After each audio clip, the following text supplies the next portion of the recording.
Hey guys, welcome to Wrestling Daze and welcome to today's unseen video. We're going to start with something that I don't normally start with because, to be honest with you, I don't really look for likes, retweets, follows from wrestlers. We talk about wrestling, right? We don't really talk to wrestlers. So this is weird for me. This is really weird, but very, very cool. So basically what happened is the other day we were talking about the Beckys, and Becky gave Sean Mooney, I think it was Best Announcer Award, just randomly. And he was such a great presenter. I always enjoyed his work. And actually he has a podcast now that I listen to. I've got a lot of time for Sean Mooney, right? And that's why I was really pleased to see Becky give him his flowers. And so we were talking about this in a recent Unseen, and out of nowhere, Prime Time with Sean Mooney dropped me a follow, just out of nowhere. And so what I did is I screenshotted it and did not tag him. He is not tagged in this anywhere. Just screenshotted it and put fire emojis, right? Because I was thrilled with that. I was like, that's so cool. That is so cool. And then because of this, he must have somehow seen this. He actually got in touch. He said, dreams really do come true. Thank you for all the passion and dedication that you've given to the world of wrestling. I mean, I've not responded to that because I wouldn't even know what to say back to that. First of all, I don't think he knows who I am, right? I don't think he knows that I've got a channel and we've got this channel, we've got this community and that we do these videos. I don't think he knows that. I think it's just a lovely message that he probably sends out, but it floored me. It absolutely floored me. And honestly, like, I believe this to be the official account. I mean, obviously I clicked in it, looked at it. It's where all his latest announcements have been getting uploaded, clips from his shows. He's been responding to other people from this account. So, I mean, unless it's one of those really good fake accounts like the Sid one, you know, or the Bob Holly one, I believe this to be legit. And I got so much respect for Sean Mooney. Like, honestly, it takes me all the way back to my youth. You know, Sean Mooney was like the Jackie Redmond of his day, you know? He was that kind of presenter that would host Coliseum home videos. He would do segments on the shows, and kind of grew up watching this guy. So yeah, this one really hit me. This one really, like, wow, floored me, left me speechless.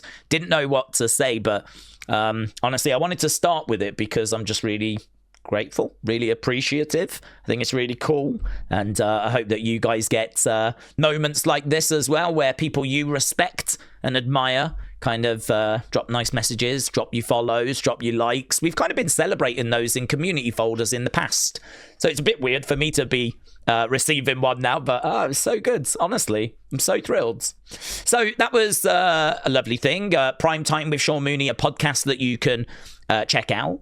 But the other thing as well is this.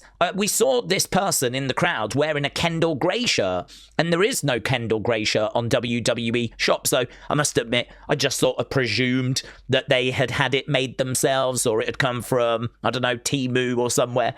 But actually, there is a website, right? 500level.com, and I went to it to see what it was about, and they are licensed, so it means it's official, right? They've given WWE money, and in return WWE have said, yes, you can make official merchandise, and they've got shirts and designs that are not on WWE shop. So I would say go and check these guys out if you want to see some official merch that is maybe not available on WWE shop or available on Euroshop. I mean, we've got like a Kendall Gray one. There's a Ren Sinclair one. They got a few actually from that sort of NXT level, even kind of touching down to the Evolve level, and a few other designs for the bigger superstars as well. So again, just something to be aware of. So Larry, thank you. We got so much to get through. We're going to just blast our way through it, right? Bianca Belair has shared an update after undergoing finger surgery. She says, okay, doctors later, and we are finally here. Now I can finally start to put this behind me. Thank you so much to the doctor for dealing and fixing with me. Fingers and joints are complicated, frustrating, confusing, but essential. If you don't get it, then just consider yourself lucky, and I hope you never have to find out. Maybe one day I'll go into detail, but it's a lot. Thank you to those who have sent so much love my way and continue to do so. So there we go. That is Bianca. Bianca just kind of letting us know that seemingly now she is finally well on the road to recovery. So that's a nice message to receive. Here's a nice message for Italy to receive. And of course, you've already seen this news, but I don't know if you've seen this video. Let's see what Triple H had to say yesterday. Ladies and gentlemen, the Clash is back. For the first time ever, a WWE PLE will take place in Italy. Sunday, May 31st, from the Analpi Arena in Turin, Italy, it will be Clash in Italy. It's all part of a massive European tour through May and June. The tickets will go on sale March 13th. Your pre-sale will be March 11th. Italy, I just have to know one thing. Are you ready? There we go. So that is the message from Triple H. There is a European tour around it. I think there's only one UK date, which is London. They go to Portugal. They do a few other dates in Italy. I think Germany's in there. France is in there. But yeah, it's like a European, very European focused tour. So here we go. This is from WWE Italia. And you can see we don't really have a logo yet. It just says Clash, and then we've written Turin, Italy, Sunday. Do you know what I mean? We've just written it underneath. So it doesn't look like we've got as far as to having a, sort of like a nice Clash in Italy logo. But yeah, you know, that is where we are. So it's going to be in Turin. It's going to be in Alpi Arena. Clash in Italy, May 31st. So Twitch, Big Mac 818. Thank you, Butts. So interesting. I'm sure some of you will be interested in heading to that. Those of you that are European based, of course, or Europe based. Roxanne Perez said that she has recently had surgery for a benign mass that was on her back. Let's jump in and we'll have a look at this, shall we? I recently underwent a surgery to remove a benign mass that was in my back that was causing me a lot of pain for a couple of months, but I just didn't want to have time off. I honestly love what I do so much. It's been a dream of mine to become a WWE superstar since I was 10 years old, but our health is very important, so we need to put that first. My recovery is going well. I don't have too much pain anymore. Contouring. Yeah, contouring. It kind of comes and goes. I'm gonna be back in the ring in no time, pop Roxanne everybody's ass. There we go. So there is Roxanne just kind of letting us know herself what she's been dealing with. I think, you know, it's interesting to hear that it's been causing her some pain and she's been dealing with it for a few months now. So good that she's got that sorted. And as she said, she shouldn't be out too long. Right, Big E said his decision to retire from pro wrestling was a relief from his doctor, right? He said after talking to the doctors, he was almost damn near begging me, like, please, even if you get all the okay and you're cleared and they allow you back in the ring, please really reconsider it. I said to him, I think I'm definitely leaning towards being done. And he almost quite literally breathed a sigh of relief. So for someone who's been doing this for so long, who knows a lot more about spines and necks than I do, I definitely took heed. So there we go. That's the advice that Big E was getting given. Even if you get cleared, please reconsider. Don't go back. Like, this is not good for you. And, you know, that obviously got through, right? So that was with John Alba. Fightful Wrestling. Okay, so here's Fightful. John Cena was on the Resno contest, and he said that in 2021 he was meant to beat Roman to get number 17, right? So you might remember they wrestled, I believe it was SummerSlam. Yes, SummerSlam. In the last moment, we had a surprise guest. He came out after the match was over, Brock. They didn't secure Brock until 5 p.m. that day. I was going to win 17. We were going to have someone come out and restart the match. Roman was going to take it back. Talent Relations said, we need to see you. We're switching the finish. Roman over, clean. Okay. This was going to make Roman better. It switched right there, just an hour before. It happens to everyone. I didn't flip out. It happens all the time. I was supposed to win 17 that night. It's really interesting, isn't it? Because you're talking about one of the biggest stars in the history of WWE. He's been told you're going to break the record tonight. You're going to win 17. That is going to put you ahead of Ric Flair. You will now have won the most world titles in the history of wrestling, right? And an hour before they go out to do it, they change the plan. And all of a sudden, not only is he not winning, but Brock's coming back and it's going to be a clean finish and he's not getting 17. And, you know, Cena's like, it happens. I didn't flip out about it. You know, you just have to ride that wave. Right, here's Finn Balor. Finn Balor just saying balls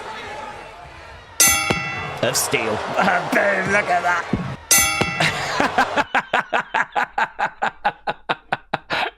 So apparently it did hit Finn Balor, the microphone. It was a lovely shot by CM Punk. Okay, yes, we had Royce Keys. He appeared on Stephanie's podcast, so I believe that is up and available to watch. He talks about coming into WWE. He talks about losing his mother and the support that was shown to him. Talks about wanting to be a monster and, you know, hopefully go in the Hall of Fame one day. Like, very interesting. I don't know. I think it's very good to kind of get used to who Royce Keys is and learn about who he is, which is the purpose of this. I don't know that there's anything in there that's like, you know, mind-blowing. I don't know that there's anything in there that's going to really, you know, be a conversation for a while. But a really good way of just kind of getting to know more about Royce Keys. Okay, AJ Styles was at the Performance Center yesterday.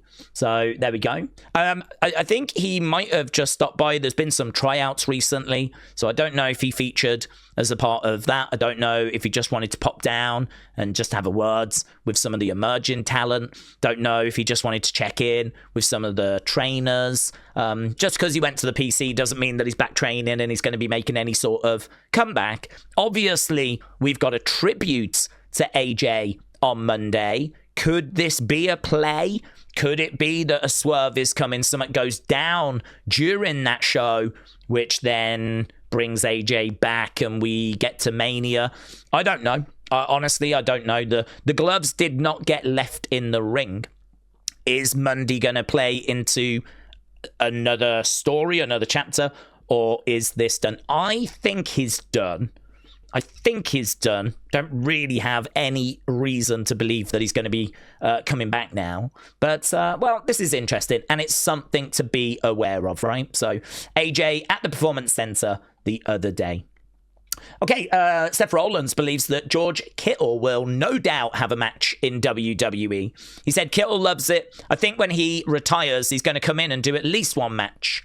When he's done with his playing career and he's just waiting for that Hall of Fame, no doubt about it, he'll come in and he'll do one. So there we go. Seth just talking about a future celebrity, sports star that he believes is going to come in and have a match. That's he was speaking on Club Shay Shay.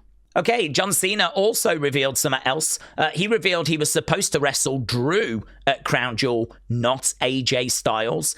AJ was supposed to be Drew, but we pivoted. We wanted to give them a feel-good moment because we were listening to the data points. They do listen to you guys. They do. It's real. So I bet sometimes they wish they weren't listening. Right, this is only 30 seconds long, but it's pretty fun, and it features Big E as well. So let's have a look, shall we, at this Slim Jim advert. Let me talk to you. Life inside the ring can be a grind. So outside the ring, we like to let loose.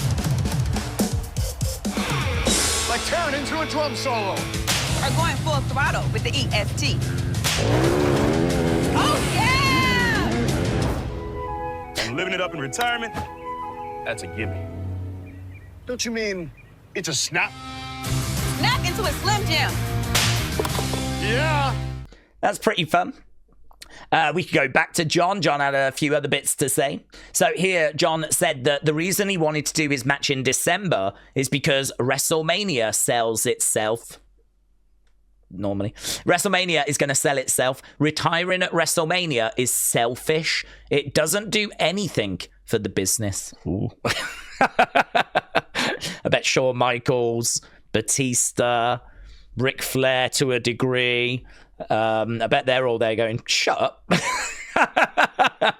He says there's so many Easter eggs in that retirement match which no one caught. One of them is that he actually tried to do his hair when he was the prototype in UPW OVW. He said that he tried to like grow his hair out. I don't think he got it close enough for anyone to notice, is my honest answer. He's talking about how he sort of like shaved it back, combed it back. He said, I couldn't dye it because I was working in between stuff, but I could fade it and grow it long and then comb it back. No one caught it, but no one was supposed to. I was just doing it. Like, if you get it, you get it.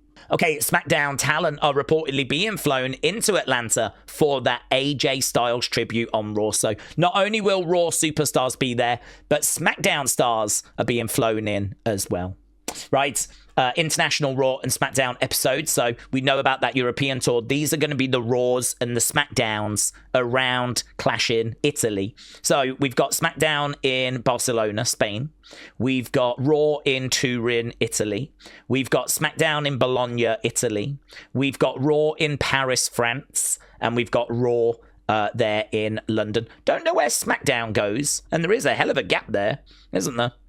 So I'm not sure where SmackDown disappears to, but there we go. These are the Raws and the SmackDowns that are going to be part of that European tour. Right, next we've got this from Bex. It's really good. Huge news. BTB, big time Bex. Comics in development. Yes. Absolute joke thinks that she's the only one that can write a comic. In case she forgot, I am a New York Times best-selling author. Our first title, The Adventures of Big Time Bex. It's going to be a huge success. By day, a mild-mannered Rebecca, based on me, is a beloved wrestler who is loved by all. A very noble profession, by the way. At night, I'm a vigilante, fighting against the corruption in my fair city, with a rogues gallery like putrid petty Pearce, cackling corrupt Carr, scummy Sam. It's going to be a surefire hit. Imagine the big screen version. We can have a whole Becky cinematic universe. This new character of hers is so entertaining. I flipping love it. I love it. Right, Cody got emotional because it's Thursday, but also because he was talking to Ray, and he was just saying, like, man, you don't know how much it meant to me, our feud, WrestleMania 27. You know, I just lost Teddy and Randy, and, you know, I was struggling. I got to experience things at a different level and play ball at a higher level, and I would never have got out the blocks. I would never have had anything. He really puts a lot into this story, this feud at WrestleMania 27 with Ray for kind of really, you know, helping propel him forward. So, yeah, really good. So Ray sat down with Cody on what do you want to talk about. Right, next we've got this. So this is behind the scenes. It's really interesting, actually. Let's jump into this. So from the first idea to the final frame, go behind the scenes of the making of the Royal Rumble cold open. I'm looking at the camera behind you, but we're shooting the shooting of this, right?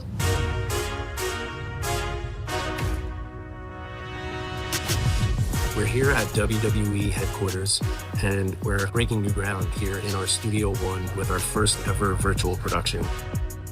With virtual production, you have to bring in practical set builds and do what's called mixed reality. Being able to blend the practical environment with the Unreal Engine in the studio is something that we've never done. Where we could be anywhere in the world, do it on these screens. I think this is a game changer for us. To me, this is the future. Prepping is really a collaboration between our virtual art department, our physical art department, and camera team. We leveraged a lot of tools with Unreal Engine, different AI workflows to kind of establish the looks that we want. Acknowledging this way, acknowledging this way. That was funny. That was great. Great. Paul, when you feel that lens, that's your line. Yep. There it is. Yeah, keep going, Wes. Keep going. That's awesome. Our studio space is state of the art. The fact that we have this here in Stanford is amazing. It's pretty clear how valuable the studio space can be. Ready and action. This is your moment. Are you ready? And cut. That's our shoot. How crazy is that? So it was actually filmed at the headquarters. And it was like mixed reality. They kind of used Unreal Engine and those kind of graphics that can be generated. So, wow. Edward, thank you. I thought that was fascinating. Talking of the headquarters, CM Punk was there, and he put the World Heavyweight Championship around the waist of the Rowdy Roddy Piper statue. How about that? Roddy Piper, of course, never a world champion in WWE, but probably should have been at some point. So there we go. CM Punk just correcting things momentarily, so very cool. Right, next, Sol Ruca is set for a slight character change, including a new theme song. So that coming from Wrestle Votes and Fightful Select. So Mitchell's like, I wonder if this means she's about to turn heel. Okay, the feeling in WWE is that there is going to be a match for Bad Bunny. Likely a tag team match involving Logan, but probably not a singles match, and probably not at WrestleMania. That coming from Brian Alvarez. Got a little bit more on Bad Bunny from Wrestle Votes. Bad Bunny's interest and availability has been felt out by WWE. They were in contact with Bad Bunny's reps well in advance of the Super Bowl performance. So they've been in touch with his people well ahead of the Super Bowl. And so, yeah, I can't see any way that Bad Bunny is not going to feature, not going to be part of WWE. Night of Champions, currently tentatively scheduled to take place in Saudi Arabia on June 27th. So, penciled in at the moment, okay? That coming from Body Slam Net. Night of Champions tentatively scheduled for Saudi Arabia, because we know there's more Saudi Arabian shows this year, June 27th. Right, Carmelo wants to bring storylines back to the US title. He says, you know, I understand the open challenges. They've been really good, but I want to bring back storylines. I don't think guys should be able to just pull up every Friday and automatically get a title shot. So obviously this isn't quite Carmelo's decision to make. It's creatives, but he wants to get stuck into some stories and put the open challenges to bed. Okay, John Cena, I think this might be the last John Cena thing. John Cena says that retirement is treating him well so far. He's happy with how his career came to a close. I wouldn't say the end of my career was sad. I want everyone to feel how they want, but personally, I feel great. As long as I'm in one piece, I have love and fulfillment in my life, it was time to close that chapter. And I really thought the last year we went out with a bang. There was a lot of mixed opinions, but from my perspective, retirement is treating me well so far. And that's brilliant news, isn't it? I mean, regardless of however you felt about that finish, we all want John to be happy, fulfilled, satisfied, everything that he has given to wrestling. I'm really pleased he's got that mindset. I'm really pleased he doesn't look back and dwell on anything he'd like to have changed. I think he's not that kind of person. I think he does a great job of not being that kind of person. So instead he's like, it was great. That was my wrestling career and it's done now.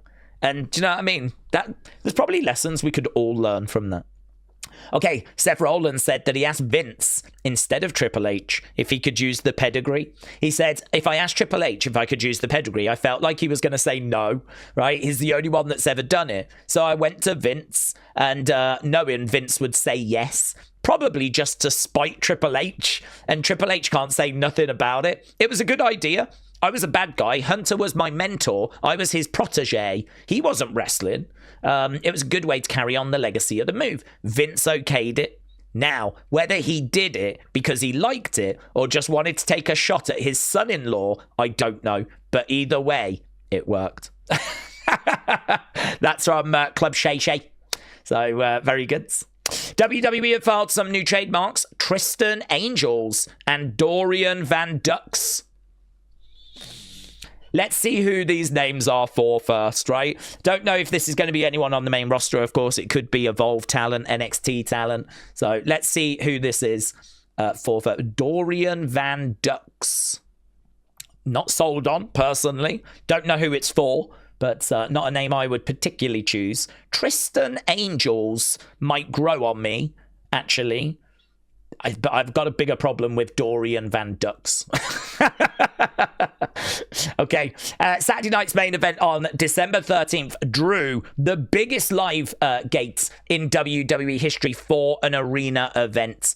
Likely the highest in all of pro wrestling. So ticket sales, $6.5 million was made from that arena show. Likely the highest grossing arena show in the history of wrestling, but certainly in WWE's history. What was notable about it? It's where John Cena said goodbye. It's where John Cena tapped out. Right, let's check in with Iyo, shall we, Robbie? Shout out to you. Do you believe in Joe Hendry? Oh, yes. I believe in Joe Hendry. Woo, woo. I'll play it again. Do you believe in Joe Hendry? Oh, yes. I believe in Joe Hendry. Woo, woo. I love that. That's a brilliant clip. I love that. We got another great clip as well to end on. This is our final entry, Black Ice. Thank you. Black Ice said, we felt the same about creative. Let's have a little look, see what this is. They've got a different way of presenting these video clips now, haven't they, on X? Kind of cuts all this space out, which I don't really like. But let's check this out, Adam Pearce.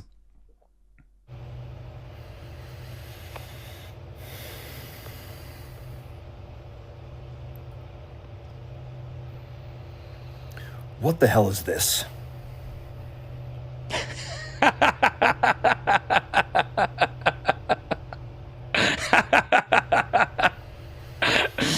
Can you see it says ×2 as well? Because he won 2, right? He won 2, but she's not going to send him 2. She's just sent him 1. It's clearly about a basketball trophy, but she's slapped his face on and she's put Bexxy ×2. Wow. Wow. So good. I expect my boy Sean Mooney to be receiving one of these as well, though. Yeah, Sean Mooney better have one of these in the post. Hopefully his says ×1 at the bottom. So good. There we go. That was today's Unseen. Hope you enjoyed it. Appreciate all the support. I'll see you again next time. Bye for now.